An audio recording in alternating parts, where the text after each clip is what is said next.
받으셨습니다. 시작. 천배의 복을 복 받으셨습니다. 예, 할렐루야.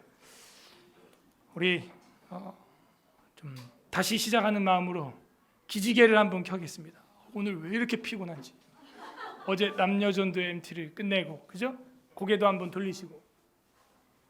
여러분 화성팀들 특히 고생하셨고, 왕복 한 5시간 했을 텐데 정말 고생하셨습니다. 왕복 고생했어. 그래도 어제는 귀갓길이 좀 덜 막혔죠? 네, 다행입니다. 주일에는 엄청 막혔던 추억이 우리가 카타콤 생활할 때 있어가지고 굉장히 두려웠는데, 그래도 어제는 비교적 또 가는데 억수같이 왔죠? 네, 안전귀가하셔서 다행입니다. 지난 주일에는 천배 좋은 인생이라는 제목으로 시편 84편의 특별 계시를 선포했습니다. 한 주간도 주님과 함께 천배 좋은 한 주를 보내셨는지요? 오늘은 다시 돌아가는 길이라는 제목으로 시편 85편의 특별 계시를 선포하겠습니다. 다 함께 따라하겠습니다. 다시 돌아가는 길. 돌아가는 길. 우리는 다시 돌아가고 싶습니까? 인생을 살다 보면 그때로 돌아가고 싶다, 옛날로 돌아가고 싶다 할 때가 있어요. 그거는 단지 시간적으로 공간적으로 과거로 가고 싶다는 얘기가 아니라 지금도 그때 그 느낌, 그때 그 감정, 그때 그 생활을 유지하고 싶다라고 하는 이야기죠. 돌아가신 가족이 있다면 다시 그리워지고 추억되는 이유도 그런 거예요. 지금 그 분과 함께 있고 싶다. 물건이나 재산도 마찬가지죠. 잃어버리고 나면은 그때 그거 참 안락하고 편안하고 따뜻하고 좋았는데 그때 그것이 지금도 유지되었으면 좋겠다 하는 그런 마음을 갖는 겁니다. 그러나 우리가 이 모든 것들보다도 가장 그리워해야 할 것은 신앙의 첫사랑이에요. 하나님과의 첫 만남, 하나님과의 뜨거웠던, 정말 남녀가 결혼 전에 연애하는 것 이상으로 교회가 그냥 좋고 성경에 반해버리고 교회에 반해버리고 그렇게 살았던 그 신앙, 그 신앙의 처음의 때, 처음의 부흥기, 내 신앙의 최고의 호황기, 내 믿음의 최고의 부흥기를 그리워해야 합니다. 그래서 우리는 옛날 추억을 위해 사진도 보기도 하고 동영상을 보기도 하고 옛 동네에 찾아가 보기도 하고, 그죠? 고향의 발걸음을 옮겨 보기도 하고 글을 열어서 읽어보기도 하고 앨범을 펼쳐서 보기도 하고. 왜? 그때를 추억하는 거예요. 추억한다는 것은 지금도 이것이 유지됐으면 좋겠다. 저는요 가끔 기도하는 게 뭐냐면은, 하나님 계산하지 아니하고 청년의 때와 같이 조금은 철없어 보일 수도 있지만 순수하게 신앙을 유지하게 하여 주시고, 하나님 앞에 계산하지 하지 않고 청년의 때와 같이 순수하게 그냥 하나님이 좋아서, 교회가 좋아서, 찬양이 좋아서, 성경이 좋아서 신앙생활하게 하여 주시옵소서. 그렇게 때로는 기도를 합니다. 여러분도 그때가 있잖아요. 처음 하나님을 믿은 그 순간, 그냥 세상과 나는 간 곳 없고 구속한 주만 보이고 그냥 교회에 반해버리고 성경에 반해버리고 그냥 교회 자체가 좋고, 다시 돌아가는 길이 없냐 이거예요. 다시 돌아가는 길. 우리가 다시 돌아갈 수 있다면 우리는 돌아가야 되는 것입니다. 우리가 집에도요 나갔다가는 다시 돌아가는 거예요. 왜? 거기만큼 안락하고, 그죠? 안식처가 되고 기쁨이 있고 평안이 있고 정의롭고 공의로운 곳이 없어요. 내 집이 가장 정의롭고 공의롭고 화평이 있고 안식이 있고 회복이 있고 치료가 있고 돌아가는 거예요. 어쨌든 집으로 돌아가는 것이죠. 오늘 성경에는 공동체와 자기의 삶을 다시 돌이켜달라고 하는 탄식의 시가 나오게 됩니다. 다시 신앙의 부흥기로 돌아가는 방법은 무엇일까요? 오늘 성경 시편 85편은 그 비결을 우리에게 계시해주고 있습니다. 부디 오늘 말씀을 통해서 내 신앙의 최고의 부흥기를 맞이하는 서울예술학교의 성도들 되기를 주님의 이름으로 소망합니다. 85편은 회중단식시입니다. 회중단식시. 왜냐하면 머리글에 인도자를 따라 부른 노래, 인도자를 따라서 다 같이 합창으로 불렀다는 거죠. 회중이에요, 회중. 그래서 공동체 탄식시다라고 학자들이 보기도 합니다. 고라 자손의 시. 우리가 지난주에 고라 자손의 모음집이 시작되었다라고 했고, 고라 자손은 어떤 자손이었다? 반역자 집안이었다. 리더십에 대해서, 지도자에 대해서, 모세에 대해서 결코 달가운 마음을 가지고 있지 않고, 항상 앞서가는 자들, 여러분 섬김팀장, 여러분 회장, 부서장, 리더, 교사, 목사, 전도사를 항상 공격하는 집안이 바로 이 고라 집안, 고라, 다단, 아비람, 온.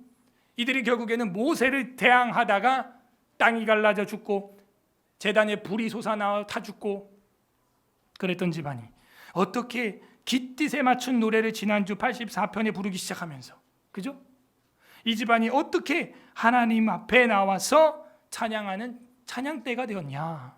이것이야말로 은혜다. 은혜. 하나님께 완전히 이제는 반해버리고, 그리고 하나님 앞에 완전히 이제는 복종하고 순종하는 자들이 되었다. 고라 자손의 시, 인도자를 따라 부른 노래, 이거 외중 찬양이다 하는 것이었죠. 인도자를 따라 우리도 찬양하고 예배하고 하나님 앞에 나오고 그렇게 예배드리며 찬양하는 그 길이 하나님께로 돌아가는 길이구나 하는 걸 보여줍니다. 1절에서 7절 이제 두 단락으로만 나누는데요. 1절에서 7절이 다시 살리소서 하는 거예요. 다시. 어떻게 하면 내 인생의 신앙을 다시 살릴 수 있을 것인가? 어떻게 해야 내 인생에 하나님에 대한 믿음과 소망과 사랑을 다시 살릴 수 있을 것인가? 그거에 대한 탄식이 나와요. 탄식 시는 마지막에 어떻게 끝난다? 찬양으로 끝나요. 여러분도 첫사랑을 갈구하며 탄식하시기를 바랍니다. 인생의 마지막에 찬양할 줄 믿습니다. 그러니까 처음에 탄식할 줄 알아야 되는 거예요. 고난이 있어야 되는 고난이. 하다못해 우리가 어제 아이들 수영장 만들어 주려면 집사님들이 고생을 하잖아요. 고난을 하고 고생을 해야 누군가는 신나게 더위를 날리는 물놀이를 하는 거예요. 아니 세상에 그 물놀이 한번 하는 것도 그렇게 힘든데 어떻게 우리가 하나님 앞에서 신앙을 다시 회복하기 위해서 거저대는 게 있겠어요? 아니에요. 하나님 앞에 탄식해야 됩니다. 사실은 우리가 탄식해도 하나님이 줄 필요는 없어요. 근데 그냥 주시는 걸 뭐라 그러냐? 그걸 은혜라 그래요. 은혜. 베풀지 않아도 되는 자비를 베푸는 걸 뭐라 그래요? 은혜라고. 은혜. 다시 살리소서. 1절 여호와여 주께서 주의 땅에 은혜를 베푸사. 그죠? 하나님이 주님의 땅에 은혜를 베풀었다는 거예요. 은혜. 값없이 주는 거죠. 값을 지불할 수가 없어요. 왜? 너무 싸서 비싸서. 비싸기 때문에 그냥 주는 거예요. 이런 건. 은혜를 베푸사 야곱의 포로된 자들이 돌아오게 하셨으며 포로된 자들이 돌아왔다? 포로기의 역사가 뭐예요? 바벨론 역사 아니냐 이렇게 보는 거예요.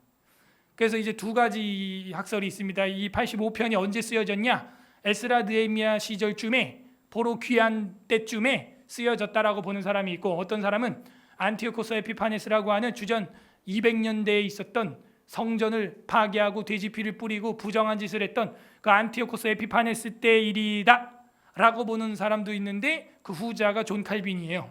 그 존 칼빈의 주석서에 보면 그렇게 나와 있어요. 이것은 안티오코스 에피파네스의 만행과 그 공격과 포로됨에서 불려진 그 처참한 그리스도의 그 교회를 상징한다. 저는 이걸 보면서 참 의아했던 게, 교회 이야기가 매튜 헨리 주석에도 나오고 여러 주석에 나와요. 그래서 이게 교회라는 단어가 하나도 없는데, 보면요 1절에 은혜를 베푸사 야곱에 했다. 야곱이라는 것은 이스라엘이죠. 이스라엘은 국가죠. 국가의 공동체를 우리 종교개혁자들은, 또 그리스도인들 목회자들은 교회의 공동체로 본 거예요. 이 야곱의 공동체, 이스라엘의 포로된 자 할 때 이게 교회의 포로된 자, 이렇게 번역이 되나 봐요. 그래서 이 85편을 교회 공동체에 관련된 시로, 심지어 그래서 많은 교회, 초대교회 또 중세교회에서는 이 85편을 크리스마스 날 많이 부른다, 이제 그런 얘기가 주석에 나와 있어요. 또 교회 공동체의 뭐냐? 회복, 다시 살리소서. 1에서 7절. 그래서 이 야곱의 포로된 자들이 돌아오게 하셨으며, 지금 대한민국은 포로됐어요. 완전 포로됐어. 북한이 뭐라 그래 또? 예? 윤석열 까불면 너네 다 전멸당할 줄 알아. 이런 말을 요번에 했어요. 자, 이런 것들이요 다 짜여진 공격이에요. 공교롭게 지지율이 또 20%로 떨어졌다는 거예요. 아니 무슨 집권한 지 6개월도 안 돼, 허니문도 안 끝났는데 20%래. 저는 솔직히 못 믿겠어요, 그런 거. 어떻게 허니문 기간도 안 끝났는데 지지율이 20%래. 이게 길들이는 겁니다. 그리고 이제 또 막 길거리에 쏟아져 나와서 또 탄핵 한번 하려고. 그래도 감사한 것은 대한민국에 살아있는 역사, 그죠? 행동하는 양심, 빛나는 지성. 김형석 박사님인가? 103세? 연세대 명예교수님. 그분이 3.1 독립운동 만세운동 날 태어나신 분이에요. 그 해에. 살아있는 역사예요. 연세가 103세예요. 근데 지금도 강의를 하러 돌아다니세요. 그분이 이번 주에 쓴 칼럼을 보니까 자기가 한 세기를 대한민국 건국되는 것까지 다 본 거예요. 103년을 살았는데 세상에 이런 일이 어딨냐 하면서 이야기를 하시는데, 솔직히 얘기하자, 광우병 소고기 먹고 죽은 사람 나와라. 그거에 대해서 이명박 대통령 때 광화문에서 그 생난리를 치고, 이 중에도 나갔다 오신 분이 있을 거예요. 옛날에 우리 교회 청년 중에 한 분은 그 경찰차 뒤집어갖고 올라가서 뛰던 청년이 하나 있었어요. 철없을 땐 그런 거예요. 저도 그랬고, 저도 뭐 차까지는 아니지만 여러분한테 강의했잖아. 아실 거예요, 여러분. 제가 10년 전부터 그걸 막 PPT로 해가지고 막 강의까지 제가 했으니까. 그 박사님이 그러는 거예요. 그거에 대하여 누구 하나 나와서 책임지고 사과하는 사람이 있었냐? 없었다는 거예요. 이게 우리가 살아가는 대한민국 맞냐? 누구 한 명은 책임지고 나와서 사과를 해야 될 거 아니냐? 나라를 온통 쑥대밭을 그렇게 만들었으면. 확실히 어르신이 그래도 한 100년은 살아야 분별을 하시는구나. 그게 무엇을 말하냐? 지성적으로 포로되어 있다는, 반지성주의자들이에요. 포로된 자들이에요. 자기가 포로기도 살아봤고, 해방도 맞이해봤고, 6.25도 겪어봤고, 대한민국 건국도 봤고, 대통령을, 역대 대통령을 다 봤죠. 103년 동안에. 안 겪은 게, 연세대학교 교수 하시면서 여러분 80년대 신촌 앞에 그 연세로 가봐요. 뭐예요? 맨날 화염병이었어요. 저도 제 눈으로 봤습니다. 제가 서대문 옆에 응암동 은평구에서 20년 넘게 살았기 때문에 놀러 가는 곳이 신촌이었어요. 중학교 초등학교 때부터.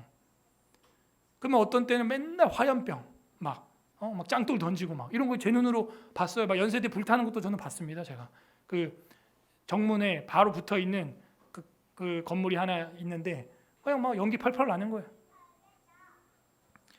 아니 그런 걸 다 보신 그 박사님이 하는 얘기가 그거잖아요. 책임지는 데가 왜 없냐? 응? 이게 뭐 하는 거냐 도대체. 그리고 왜 대한민국 국민을 강제로 북한으로 북송하냐? 응? 완전 푸죽간에 끌고 가는 도살자 마냥, 도살할 양 마냥 끌고 가는 거 여러분 영상 보셨어요? 가기 싫다고 머리를 땅에 막 쾅쾅쾅 박는 그 어부를 봤냐고요. 귀환의 의사가 전혀 없잖아요. 옛날 귀환한 영상을 제가 찾아보니까 우리 그 통일부에서도 나오고 또 적십자에서도 나오고 해서 3번 물어봐요. 그 붕괴 그 판문점에서 정말 북한으로 자신의 의향으로 귀향하시는 겁니까? 예. 예, 정말 우리 선생님께서 자발적으로 가시는 겁니까? 예.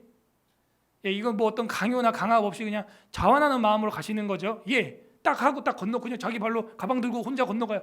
이번에는 그냥 막 10대 명이 끌고 막 가기 싫은 막 뒷걸음질 치는 사람을 지옥불에 갖다 집어 던지는 것 같아 보니까 꼭. 예? 다니엘과 그 친구들 풀무불에 던지는 것처럼 끌고 가더라고. 1명도 아니고 2명이나. 포로됐어요. 정신적으로 포로됐어요. 영적으로 포로돼 있어요 우리가. 야곱의 포로된 자들이 돌아오게 하셨으며, 그러니까 결국에는 이 대한민국 내년이면은 이제 종전 70년 돼간다고 뭐 다들 그러는데, 돌아오게 하는 길은 하나님의 은혜밖에 없습니다. 대한민국을 포로된 자들이, 대한민국의 포로된 자들이 어디 있어요? 저 북한의 아우지 탄광에 요독 수용소에 다 갇혀 있는 거예요. 그 끌려간 사람들 5일 만에 죽었대요 다. 그 생지옥이에요. 저 북한이. 여러분이 지금 북한에서 이렇게 예배드린다? 삼족을 멸하라. 포로 되는 거예요. 갇힌 자 되는 거예요. 순교자 되는 거예요. 그런데 이 성경에는 포로된 자들이 돌아오게 하셨으며, 과거형이에요. 과거형. 그러니까 하나님은 이런 분이야. 돌아오게. 자, 돌아오다라는 말이 히브리어로 뭐예요? 슈브. 역시 이 슈브라는 말이 이 85편에 굉장히 많이 나오는 주된 핵심 키워드, 핵심 단어가 됩니다. 1절에 돌아오게 하셨으며, 슈브, 선회하다, 돌아오다, 되살아나다, 이런 뜻이에요. 우리 신앙 되살아나기를 소망합니다. 그리고 회복하다, 슈브, return, 유턴, 돌아오다 하는 거예요. 다시 돌아가는 길은 우리를 포로된 자에서 다시 돌아오게 하셨던 야곱의 하나님, 우리 서울에스라교회를 세워주시고 정부의 공무원들의 말도 안 되는 박해 속에서도 살려주시는 그 하나님의 은혜, 그 돌아오게 하신 그 은혜입니다. 내일부터 있는 성경 사경에도 하나님이 돌아오게 하셨습니다. 아까 우리가 기도한 것처럼 하나님 은혜예요. 감사거리예요. 이게 또 언제 멈출지 몰라요. 3년 만에 시작되는 이 에스라 사경에 여러분 은혜의 잔치에 모두 참여하시기를 소망합니다. 뭐 숙박이 안 되는 분들은 뭐 왔다 갔다 하서라도 뭐 거의 뭐 쉽진 않지만 해야 되는 거예요. 뭐가? 아니 지금 세상 행사 다 하잖아요. 온갖 콘서트, 뭐 콩쿨, 뭐 대회 다 하잖아요. 보니까 뭐 마스크 다 벗고 하더만 뭐. 예? 다 벗고 해 다. 안타까워요. 안타까워. 뭐가 안타까워서 또 이 성경 사경회를 또 취소해야 되네 만에. 저 밑에 동네는 또 취소했어 보니까. 그렇게 정부 잘 따라가지고 제가 볼 땐 멸망의 길입니다. 이렇게 안 하고 수련회 안 하고 경건훈련 안 하고 사경회 안 하고 안 하다가 이제 못 하는 때가 오고 결국 망하는 때가 와요. 망하는 때가. 다시 포로된 자들을 돌아오게 하셨으며 교회 공동체를 다시 모아주시는 것, 그것은 하나님의 은혜예요. 2절, 주의 백성의 죄악을 사하시고 라고 말하는 걸로 뭐 죄가 있군요. 우리가 고난을 받을 때는요 당연히 회개하고 기도해야 돼. 잘 될 때는요 찬양해야 돼요. 고난 중엔 기도하고 잘 될 때는 찬양하는 게 우리 인생 되길 바랍니다. 여기 보니까 뭔가 문제가 있는 거예요. 주의 백성의 죄악을 사하시고, 죄가 있었구나. 그러나 백성의 죄악을 사하시고, 우리 교회 공동체, 가정 공동체, 내 개인의 죄악을 사하시는 하나님, 그들의 모든 죄를, 죄악, 죄 다 나오죠. 백성의 죄악, 모든 죄 반복되고 있어요. 모든 죄를 덮으셨나이다. 과거형이에요. 죄는 어떻게 하는 거예요? 덮는 거예요. 사랑은 허다한 죄를 덮느니라. 참 회개케 되는 말씀이에요. 저와 여러분 어떻습니까? 이웃들의 잘못을 보면 지적하기 바빠요. 참 저도 고치고 싶은 말습관 중에 하나가 이거 누가 그랬어? 이거 누구야? 웃는 분들은 공범자들 다. 이거 누가 그랬어? 이거 누구야? 이거 누가 이렇게 해놓은 거야? 자꾸 뭐예요? 탓을 하는 거야. 탓을. 자꾸 모든 죄를 들추려고 그래. 들추려고. 근데 여기는 뭐예요? 모든 죄를 덮으셨나이다. 하나님은 우리의 죄를 덮어주셨어요. 1만 달란트 탕감해 주셨어요. 근데 우리는 100데나리온 빚진 자의 목을 잡고 흔든다. 누가 이거 이렇게 켜놓은 거야? 누가 이게 뒷문 불 안 끄고 갔어 이번 주에? 누구야? 신발장 불 누가 켜놓고 나갔어? 누구야? 자꾸 모든 죄를 덮으셨나이다가 안 돼. 우리는 들추나이다. 들추셨나이다. 누구야? 누가 에어컨 안 끄고 갔어? 누구야? 자꾸 들추게 되는 거야. 누가 영유아부실 수유실 정리 안 했어? 누구야? 자꾸 탓을 하게 되는. 근데 우리 주님은 어떻게 했어요? 모든 죄를 덮으셨나이다. 이게 하나님의 성품이군요. 교회의 모든 죄 덮으셨군요. 그러므로 되살리소서, 되살아나는 길은 우리를 덮어주시는 하나님께로 자복하고 가는 길이에요. 여러분 죄를 인정하세요. 그리고 하나님께 그냥 가세요. 그럼 어떻게 해요? 하나님은 덮어주세요. 깨끗하게 씻어주십니다. 그것이 1절과 2절이 말하는 거예요. 다시 살리소서. 3절 주의 모든 분노를 거두시며 주의 진노를 돌이키셨나이다. 밑줄 빡. 돌이키셨나이다. 뭐라고요? 슈브. 맞아. 정확히 히브리어로 슈브를 또 쓰고 있어. 아까 1절 끝에 돌아오게 슈브, 3절 끝에 돌이키셨나이다. 자, 하나님의 분노, 하나님의 진노, 이거를 돌이키셨다는. 하나님께서 우리 백성의, 우리 교회의 죄악을 사하시고 우리 교회의 모든 죄를 덮어주셨구나. 지금도 한국교회가 그 하나님께로 돌아가지 않는다면 우리는 다시 예전의 그 신앙의 부흥기를 맞이할 수 없어요. 하나님, 우리를 다시 돌아오게 하여 주시옵소서. 어떻게 돌아갈 수 있냐? 그걸 우리는 고민해야 돼. 4절 우리 구원의 하나님이여 우리를 돌이키시고. 또 슈브 3번이나 나왔어. 반복되는 단어는 중요하다 안 중요하다? 성경 해석학에서 그게 나오는 거예요. 지면에 하래 반복되는 단어. 여기 집중하라고 신학교에 가서도 배우는 거예요. 하나님이 할 일 없어서 잉크 낭비하려고 종이 낭비하려고 같은 말을 반복하는 게 아니다. 여러분도 아이들한테 무슨 말을 반복해요? 중요한 말은 반복. 반복하잖아요. 우리를 돌이키시고. 돌이키는 게 중요해요. 여러분, 이 여름에 은혜 잔치가 끝나기 전에 우리의 신앙이 옛날의 첫사랑으로 다시 돌아가길 바랍니다.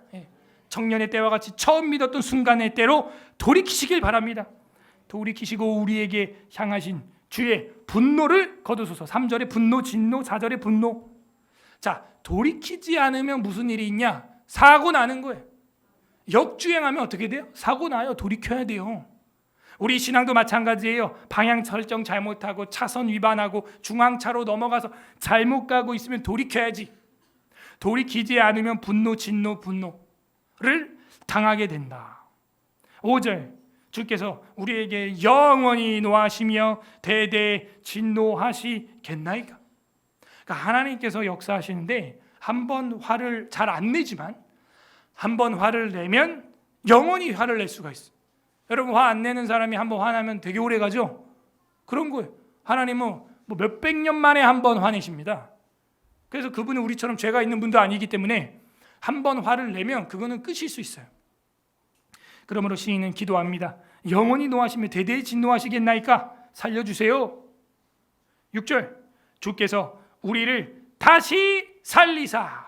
밑줄 여기 다시라고 하는 말이 다슈보 이렇게 돼 있어. 그러니까 번역을 다시 이래버리니까 우리가 안 보이는데 되돌리사, 다시 되살리사, 되라는 단어예요. 되, 다시, 거듭, again, 되살리사. 주께서 우리를 다시 살리사, 다슈부, 살린다, 하야. 그 살린다라는 말이 하야, 네페시, 하야. 하야가 뭐예요? 생명. 살아라 하는 거예요. 사람을 흙으로 창조하시고 그 코에 생기를 불어넣으니 네페시 하야가 되었다. 여기 타슈부 하야. 다시 돌이켜 살리소서. 야, 여기 부활의 의미가 저는 담겨 있다. 이렇게 보는 거예요. 어떻게 죽은 자가 다시 살아날 수 있냐 이거예요. 예수님은 부활하셨습니다. 그 부활의 주님이 우리의 삶도 다시 부활시켜 주실 수 있어요. 그게 우리 기독교 신앙이에요. 다슈부 하야. 다시 살리사. 주의 백성이 주를 기뻐하도록 하지 아니하시겠나이까. 결국에는 주의 백성, 야곱의 공동체에 대한 이야기네요. 회중 탄식신이에요. 교회의 탄식이에요. 하나님, 대한민국 교회를 다시 살려 주시옵소서. 이 성경 사경에 하나님 말씀을 가르치는 여름 수련회 왜 이런 것들이 없어집니까? 뭐 또 확진자 수가 뭐 4만이네, 5만이네, 6만이네. 어쩌라고. 그만해야 될 거 아니에요. 이제 적당히. 이런 것들로 인하여 우리의 신앙의 경건이 무너져야 하는가? 우린 종교개혁사를 통하여, 마틴 루터를 통하여, 칼빈을 통하여 충분히 공부해 오고 있어요. 계속해서 공부해 나갈 거예요. 여러분 결단해야 돼요. 이제 신앙생활을 할 것인가, 그만할 것인가. 이제 그런 시대로 도입된 거예요. 그냥 딱 잘라요. 신앙생활 할 거냐 안 할 거냐예요. 할 거냐 안 할 거냐. 우리 서울 에스라 교회는 끝까지 하나님의 믿음, 하나님을 향한 사랑, 하나님을 향한 소망을 유지하시길 소망합니다. 네, 그래야 돼. 다시 살리사 주를 기뻐하도록 하지 아니하시겠나이까? 주를 기뻐해야 돼. 그게 예배예요. 주님이 우리를 다시 살려주면 우리는 다시 어떻게 해요? 기뻐하게 되는구나. 7절 여호와여 주의 인자하심을 우리에게 보이시며 주의 구원을 우리에게 주소서. 자, 인자하심이다. 헤세드 사랑, 인자하심. 주의 인자가 생명보다 나음으로 주의 인자하심을 우리에게 보이시며 주의 구원을 우리에게 주소서 하면서 교회 공동체의 구원, 이 구원에 관련된 거예요. 우리가 왜 예배를 위하여 이렇게 목숨 걸고 싸우고 법정 투쟁을 하냐? 이건 우리가 남녀전도의 MT를 어디로 갈 거냐의 문제가 아니라, 주일학교 소풍을 어디로 나들이를 갈 거의 문제가 아니라, 나들이 가서 점심을 도시락을 먹을지 스테이크를 먹을지의 문제가 아니에요. 그건 안 먹어도 상관없어. 솔직히 이 문제는 우리가 영원한 천국에 가냐 지옥에 가냐의 문제이기 때문이에요. 여러분이야 뭐 믿음 이제 가지셨으니까 어디로 가든 뭐 1명 있는 교회를 가든 1000명 있는 교회를 가든 신앙생활 잘 할 거예요. 제가 볼 땐. 문제는 우리 아이들에게도 그 신앙이 상속될 것인가? 이건 미지수예요. 미지수예요. 다음 세대가 다른 세대가 될 것이냐? 미지수예요. 미지수. 그래서 우리가 이렇게 몸부림치는 겁니다. 예? 그래서 예배와 교회론에 대해서 양보할 수 없는 거예요. 치열하게 저항하는 거예요. 세속화의 물결에 휩쓸리면요 죽은 연어처럼 둥둥 떠내려 가는 거예요. 하지만 살아있는 연어는 그 물을 거꾸로 거슬러 올라가 생육하고 번성하는 것입니다. 그게 프로테스트예요. 그게 프로테스탄트 기독교인이에요. 서울 에스라 교회는 그렇게 끝까지 저항하고 생육하고 번성하길 바랍니다.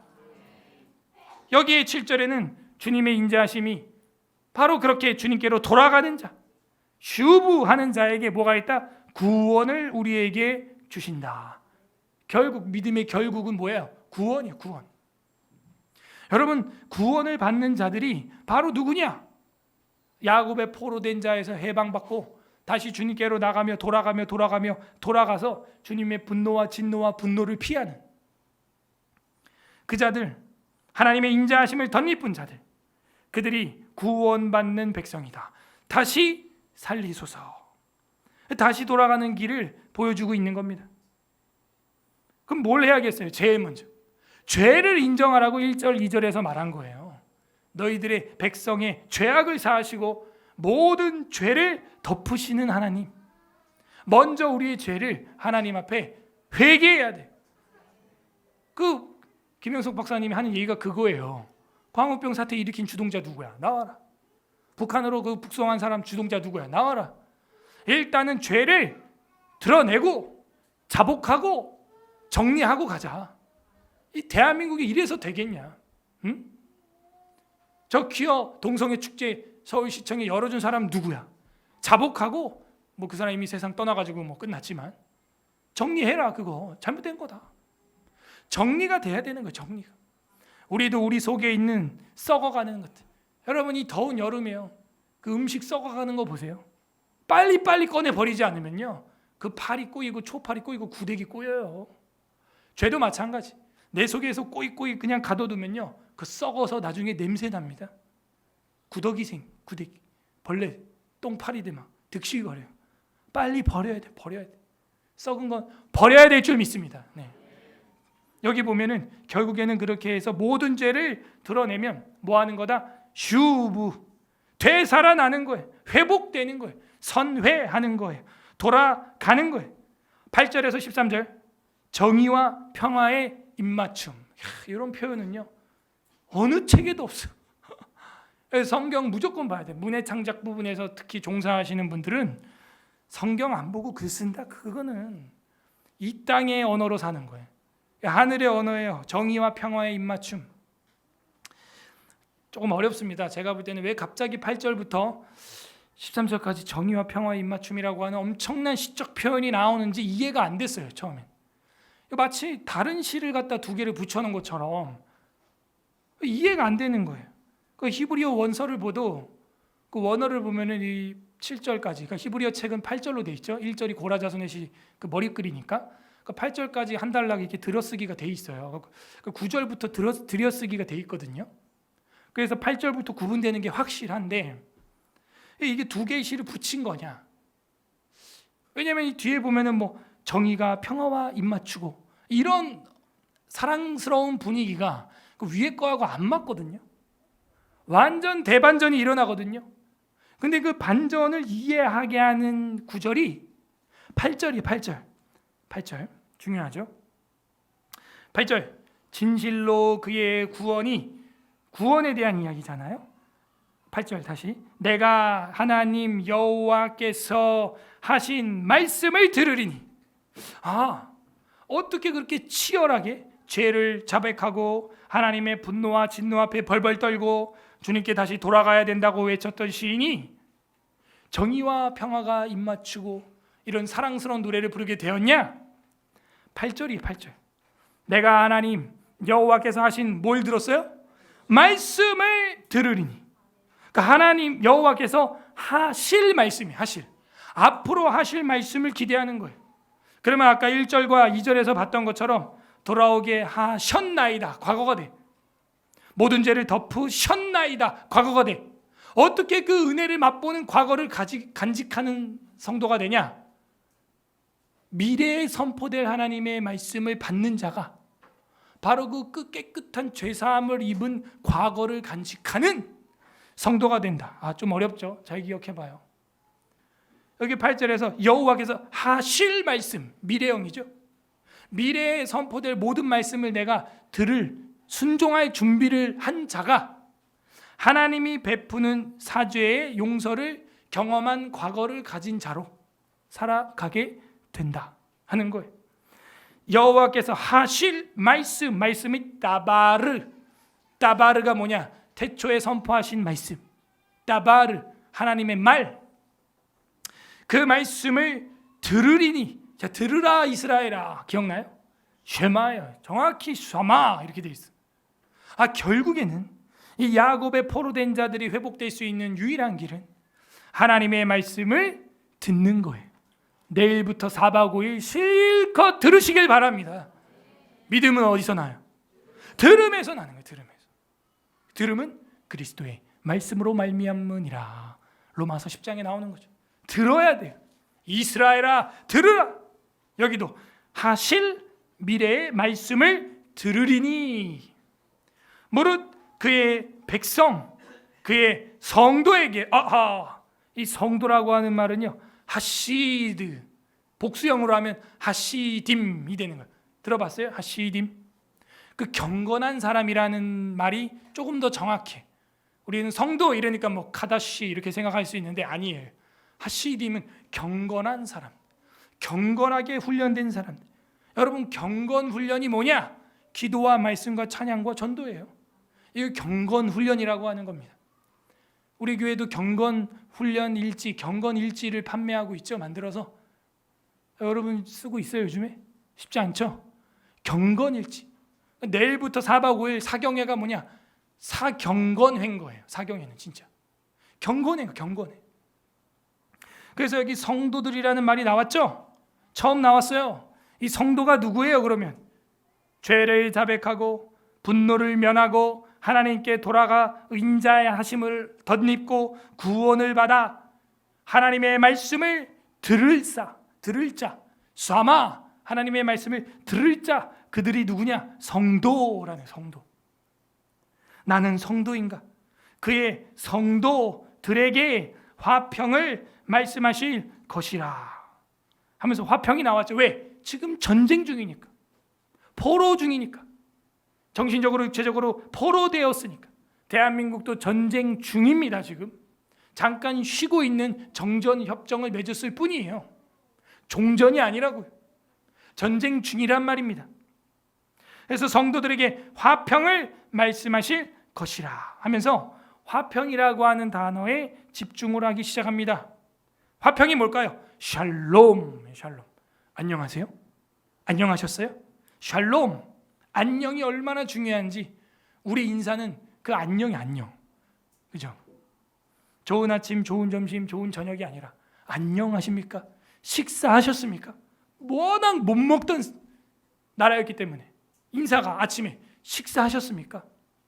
오직이 못 먹었으면 막 집에서 키우던 개를 잡아먹고 막 그랬어요. 요즘 애들은 왜 개를 먹어요? 애들 모르죠. 굶어봐. 너도 네가 잡아먹어. 어제 그 다니엘 수련원 갔더니 칠순이가 안 보여. 봤어요? 칠순이? 여러분은 뭐 생각도 안 하지. 난 걔가 딱 안 보이는 거야. 그래갖고 제가 그 목사님한테 칠순이 어디 갔어요? 여기 들어왔어. 그걸 혼자 잡섰어? 그렇게 예쁘다고 막 말도 안 된다고 잡아먹으려고 걔한테. 그런 거예요. 먹어야 되는 겁니다. 개든 고양이든 전쟁 나고 먹을 거 없고 풀뿌리 뜯어다가 삶아 먹을 지경 되면 어떻게 고기가 없는데 먹어야죠. 먹어야죠. 그러니까요. 얼마나 식사하셨습니까가 인사가 될 정도로 가난하고 얼마나 불안한 인생을 그냥 외침을 침략을 너무 많이 당해서 안녕하셨습니까? 그게 인사가 돼.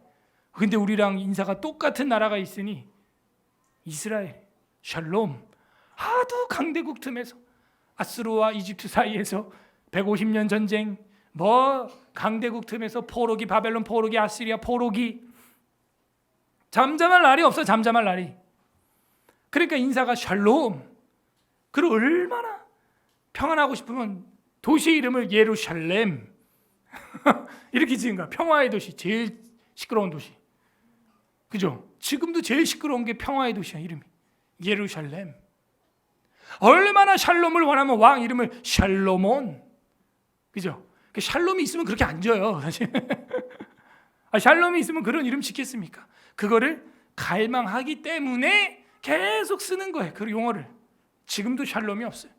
오마르 성전하고 지금도 계속 그 천주교하고 이슬람하고 유대교하고 그죠? 그리스 정교회하고 그 4개 종교가 막 치고받고 싸우고 여차하면 총 쏘고 막 폭탄 갈기고 막 그러고 있는 거예요. 그래서 가장 확실한 것, 가장 중요한 것은 은혜와 평강이다. 성도에게 화평을 말씀하실 것이라. 여러분 인생 안녕하면 끝난 거예요. 바랄 게 없어. 지금이 딱 좋아. 딱 좋아. 이걸 해치지 않았으면 좋겠어. 실내 마스크 빨리 벗고 그 빨리 선포하고 그 하지도 않는 놈이고 왜 자꾸 그 규칙을 만들어 놓고 사람을 옥죄이는 거예요. 쓸데없이. 그래가지고 딱 그대로 그냥 가만둬. 그 화평이, 샬롬이, 안녕이 화평을 말씀하실 것이라. 그들은 다시 어리석은 대로 돌아가지 말지로다. 이거는 돌아가지 말라고 쓴 슈브예요. 슈브. 여기도 슈브네. 그러니까 악한 길로는 돌아가지 말라는. 악한 대서는 돌아오되 악한 길로는 돌아가지 말아라. 여기도 슈브라는 말을 썼어요. 8절 끝에. 어리석은 대로 돌아가지 말죠. 근데 우리 인간은요, 선한 데는 미련하고 악한 데는 지혜롭다는 거예요.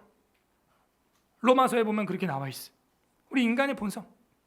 선한 데는 지혜로워야 되는데 오히려 선한 데 미련하고 악한 데는 오히려 미련해야 되는데 악한 데는 머리가 팍팍 돌아가고 지혜롭다. 어리석은 거예요. 어리석은 거. 우리는 그 어리석음에서 다 빠져나오시기를 소망합니다. 나와요. 자, 9절 굉장히 중요합니다. 9절 별표 1000개짜리.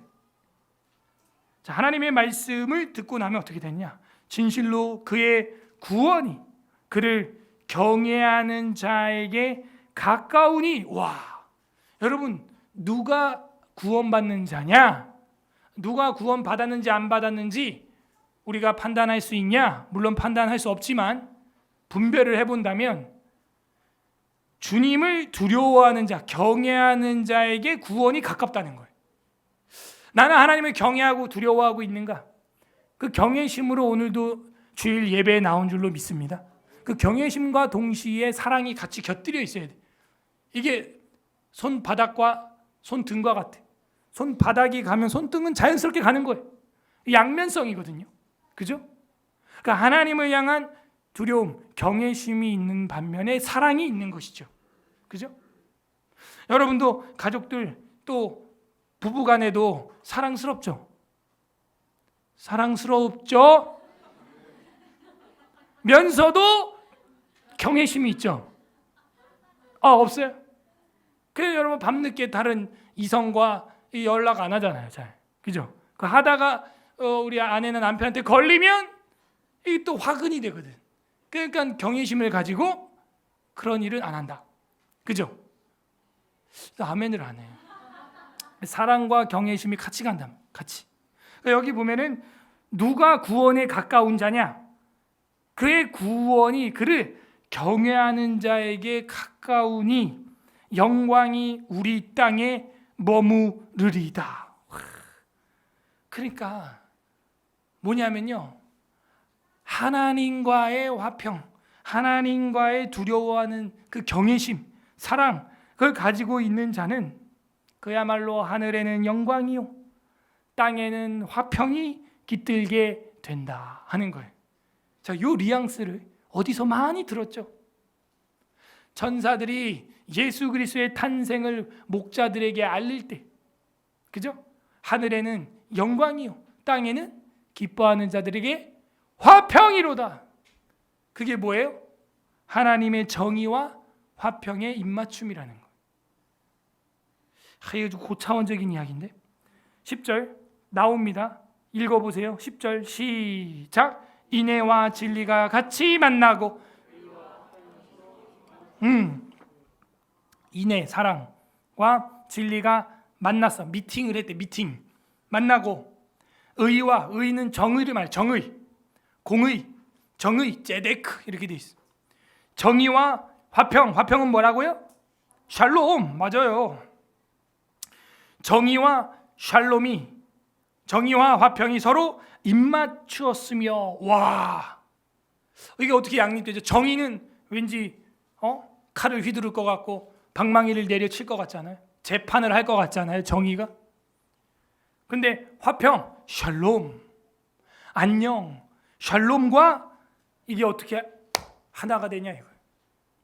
그게 둘이 입맞췄대. 둘이 뭐예요? 부부가 됐대. 부부. 하나가 됐다는 거예요. 이게 뭘 의미하냐? 하나님의 성품이에요. 이게 하나님의 정의와 공의의 역사가 열왕기상하서고 하나님의 자비와 사랑과 샬롬의 역사가 역대상하서예요. 맞아요? 그렇군요. 하나님의 정의와 공의, 그것이 서로 입맞추는 그 현장, 그것이 바로 교회 공동체, 성삼일체 하나님의 보좌, 그 앞에 정의와 화평이 서로 입맞추는 그곳이구나. 이 샬롬이라고 하는 말은 그래서 완전하다라는 뜻이에요. 행복하다, 평화롭다라는 말도 있지만 완전하다 이런 뜻이 있어요. 뭐가? 샬롬. 그래서 샬롬온의 여자친구 이름이 누구예요? 샬롬미 이렇게 돼 있죠. 그 샬롬미라는 여자예요. 그러니까 이 솔로몬과 샬롬미는 둘이가 어떤 남자와 어떤 여자예요? 완벽한 남자와, 그죠? 솔로몬은 완벽하죠? 지혜가 최고요. 그죠? 돈이 최고요. 마누라가 최고요. 네, 제일 많아. 아무튼. 근데 그 솔로몬에게 버금갈 수 있는 여자가 있다 없다? 그래서 구하고 구하는 여인이 슐람미, 샬롬미가 되는 거예요. 그래서 그 슐람미라고 하는 이름을 사전에 찾아보면은 peaceful이라고도 되어 있어요. 평화로운. 근데 or 해놓고 the perfect라고 되어 있는 거야. perfect. 나 그 완벽한 여자다 하는 사람 여기 손 들어봐. 없어요? 겸손하세요. 네, 없어요. 그래서 그 완벽이라는 뜻이 어디에 있다? 샬롬. 그러니까 내 영혼 평안해. 내 영혼 평안하면 끝인 거야. 완벽해. 딱 좋아. 어지럽지 않아. 깨져 있지 않아요. 평화로워. 그런데 대한민국을 자꾸 무슨 광우병 같은 미친 소 같은 소리를 해서 이 어지럽게 만드는 삶은 소대가리가 누구냐 이거예요. 자꾸 소 얘기를 하냐 이거예요. 자꾸. 예? 왜 어지럽히냐? 가만둬. 그래서 이 의와 정의와 화평이 서로 입맞추었으며, 와, 여러분 삶이요 화평이 넘치기를 바랍니다. 그러면서도 정의롭기를 바랍니다. 내 삶이 화평하고 샬롬이 넘치는데 정의가 없다, 아주 비열하다, 아주 사악하다, 이 샬롬은 오래 못 가요. 그건 하나님의 심판거리밖에 안 됩니다. 정의와 화평이 서로 입맞추었으며 ጼ데크와 샬롬이 완전히 하나가 됐어요. 11절, 진리는 땅에서 솟아나고, 와, 이런 표현들. 참, 여러분 하나님 앞에 나오고 주님의 말씀을 들으니까 진리가 어디서 솟아나요? 땅에서 솟아나. 땅에서 솟아나기 전까지는 보여 안 보여요? 안 보여. 되겠어? 이거 뭐 사경에 듣는다고, 이렇게 신앙생활 예배 사수한다고 되겠어? 봄에 농부가 씨를 뿌렸을 땐요 몰라. 뿌린 나도 몰라요. 어디에 뭐가 날지 몰라요. 그러나 반드시 나와요, 안 나와요? 반드시 나와요. 말씀의 씨앗을 옥토에 뿌리면 안 보여. 지금은 죽은 것 같아. 끝난 것 같아.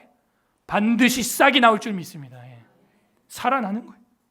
여러분 하다못해 콩나물도요 물 갖다 들이부으면 다 빠져나가지만 자라요, 안 자라요? 자란다니까요. 콩나물이 자라요. 땅 속에 하물며 땅 속에 심기운 씨앗이 안 자라겠어요? 그 땅을요 꾸역꾸역 밀고 나와요.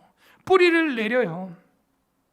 결국에는 진리를 여러분 마음에, 그 하나님의 말씀을 따바르, 하나님의 말씀을 여러분 마음에 심으시면 땅에서 진리가 솟아나는 거예요. 진리는 땅에서 솟아나고 의는 하늘에서 굽어 보는도다. 그래서 하늘에서 굽어 보시는 정의와 땅에서 솟아나는 화평의 진리의 말씀. 그럼 뭐예요? 우리가 살아가는 모든 시공간에 꽉 차 있는 하나님의 충만. 그 충만이 어디 있다? 교회에 있다. 야곱의 공동체에 있다. 그래서 교회는 그리스도의 몸이니 만물을 충만케 하시는 이의 충만하심이 그 교회에 있느니라. 바울이 얘기하는 거예요. 진리가 땅에서 솟아나고 하늘을 의가, 정의가 우리를 굽어서 살펴보시는구나. 12절, 여호와께서 좋은 것을 주시리니. 그렇군요. 좋으신 하나님이군요. 하나님은 우리의 아버지십니다. 아버지는 좋은 거 주고 싶어요.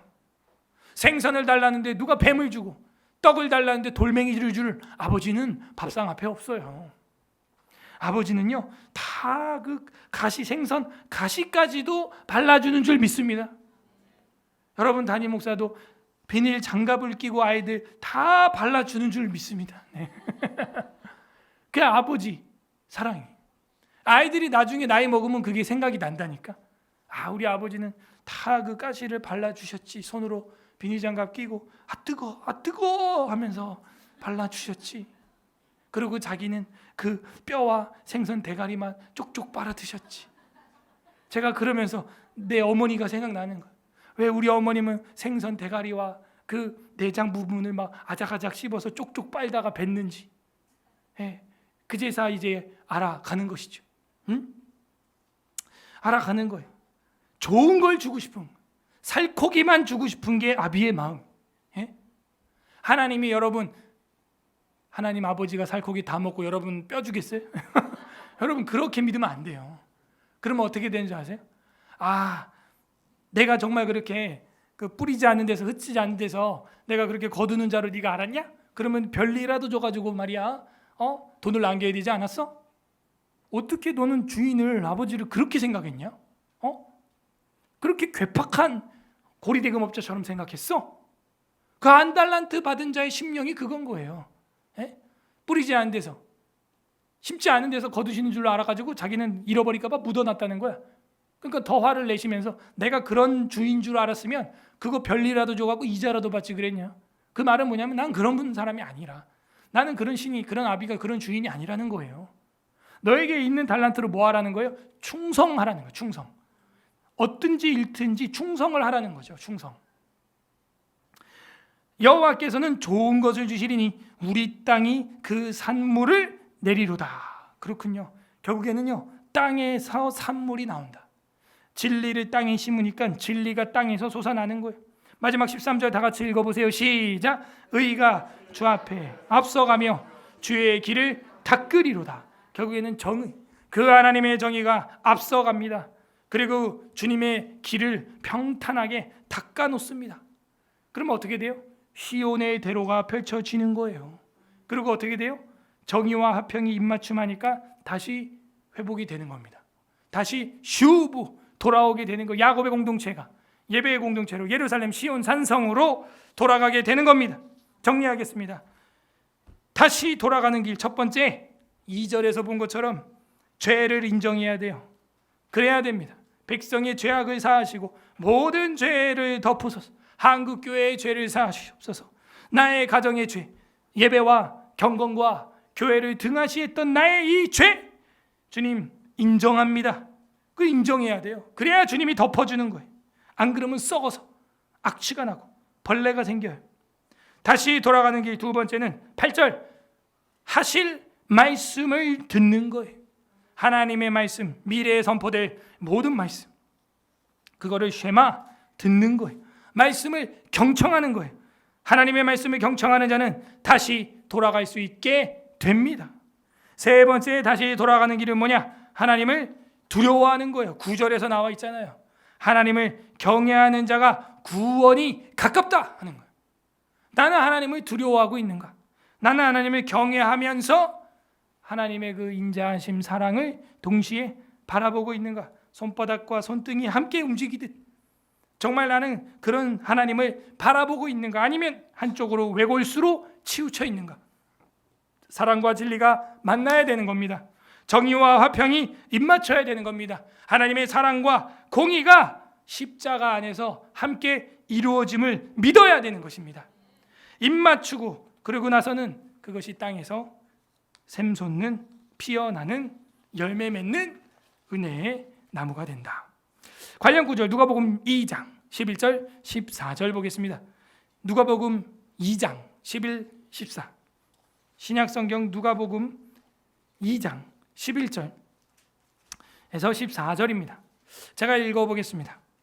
오늘 다윗의 동네에 너희를 위하여 구주가 나셨으니 곧 그리스도 주시니라.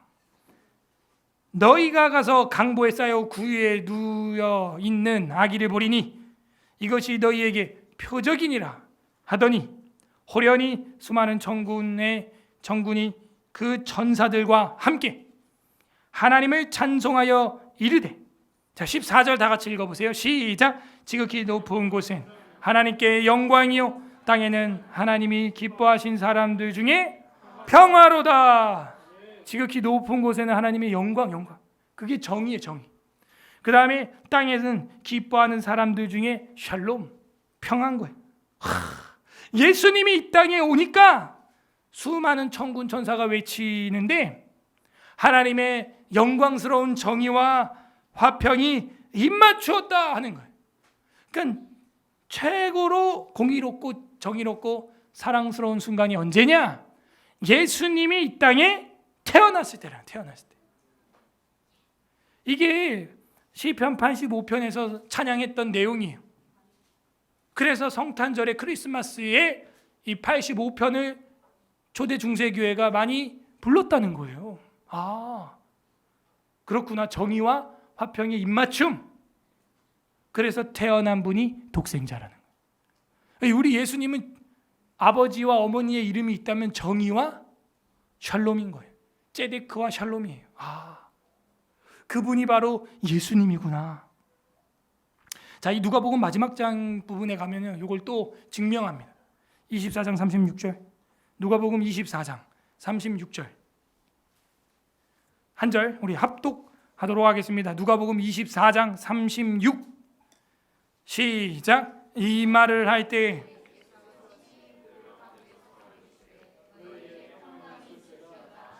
아멘. 십자가에 죽으시고 부활한 다음 제자들을 만나서 처음 하는 이야기가 뭐예요? 샬롬. 너희들에게 뭐가 있을지어다? 평강이 있을지어다. 마음이 낙심되고 우울하고 공황이 있고 조울증이 있고 여러분 눌리고 하는 분들 마음에 평강이 있을지어다. 그거예요. 평강이 오면 모든 게 평정되는 거예요. 평강이 오면 평정돼. 끝나요.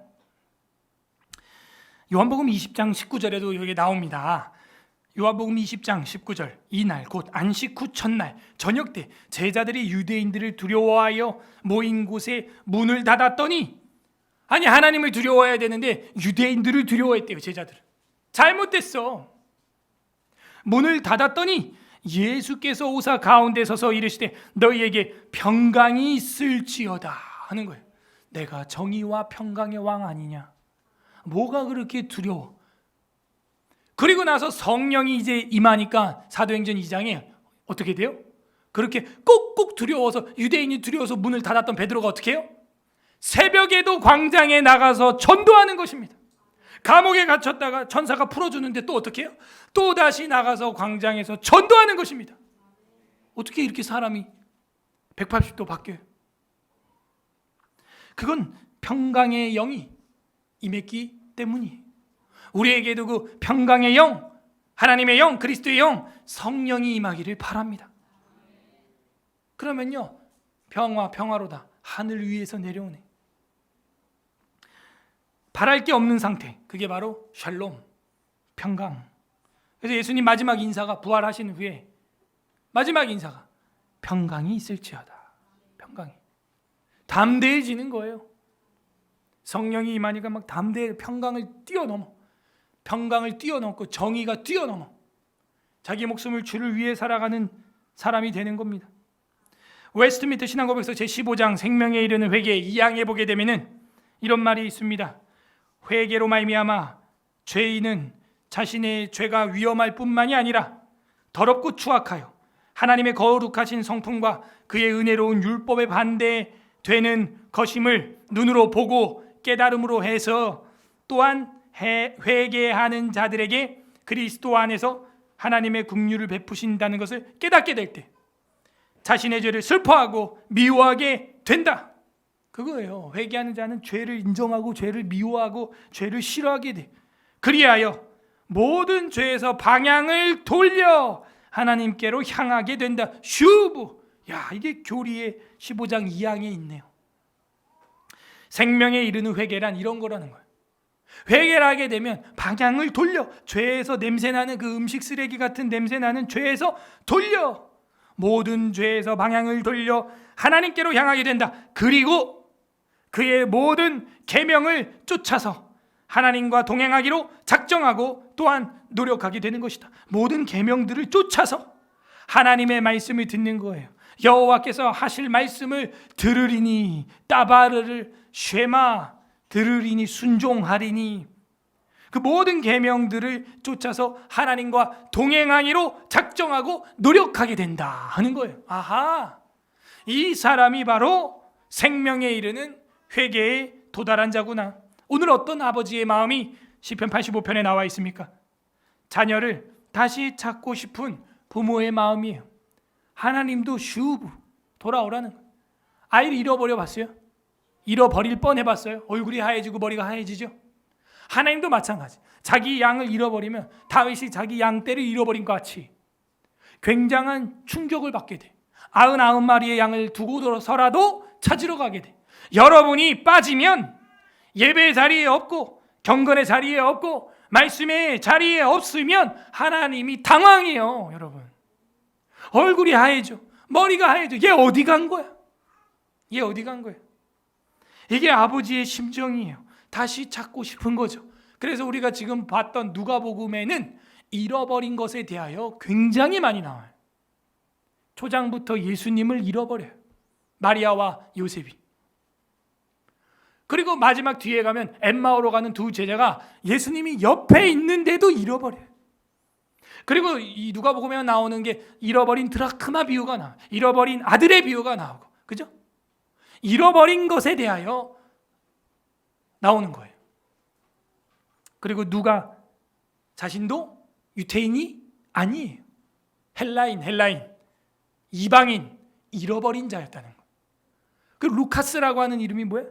비추다, 라이트 기빙, 빛을 비추다 하는 거예요. 그러니까 잃어버렸으면 어떻게 해야 돼? 빛을 비추고 찾아야 되는 거예요.